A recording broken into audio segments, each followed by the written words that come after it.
সকালটা যদি উঠতে হয় দেরি তাহলে প্রতিটা কাজে যেন দেরি হয়ে যায়। কি ঠিক বললাম তো? আচ্ছা বলো তো তোমাদের কার রুটি এখনো গোল হয় না? যাই হোক যেহেতু দেরি হয়ে গেছে সহজভাবে নাস্তাটা করে নেওয়ার জন্য তাড়াতাড়ি করছিলাম। তোমাদের ভাইয়া আজকে বাসায় তো তার জন্য আর আমার জন্য নাস্তা রেডি করে নিলাম। তো নাস্তা শেষ করে আমি কফি বানিয়ে নিলাম। এই দেখো আমার কফির জার।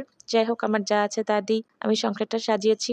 সো দেখো কফিটা বানিয়ে নিলাম। কফি বানিয়েছে কফি খেতে আজকে গোপাল ভাঁড় দেখব। আমার মতো কে এখনো গোপাল ভাঁড় দেখো জানাও তো? আচ্ছা এই যে মগটা দেখতে পাচ্ছ এই মগটা তোমার আমার ভাইয়ের অনেক পুরনো একটা স্মৃতি। তো এটা আসলে বলতে পারবো না সঠিক কত বছর আগে বানানো।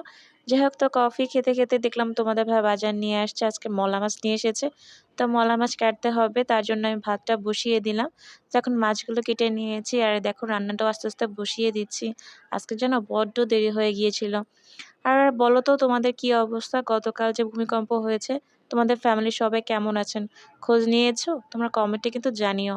এই যে যদি একবার বলে থাকি তোমাদের ভাইয়াকে যে আমি মলা মাছ পছন্দ করি ভাই মাখিয়ে রান্না করতে, তোমাদের ভাই এটা বারবার নিয়ে আসবে। তো গোসল করার আগে জানালাগুলো বন্ধ করে রেখে আবার সে জানালাগুলো খুলে দিলাম। কারণ তোমরা জানো আমার গাছ চুরি হয়ে যায়। তো এর মধ্যে এক ভাবি নিয়ে এসেছিল তার বিড়ালটাকে খুবই পছন্দ আমার বিড়ালটা।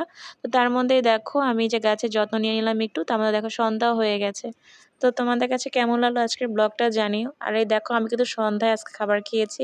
কারণ যেহেতু দেরি হয়ে গেছে তোমাদেরকে বললাম সবকিছুতেই দেরি।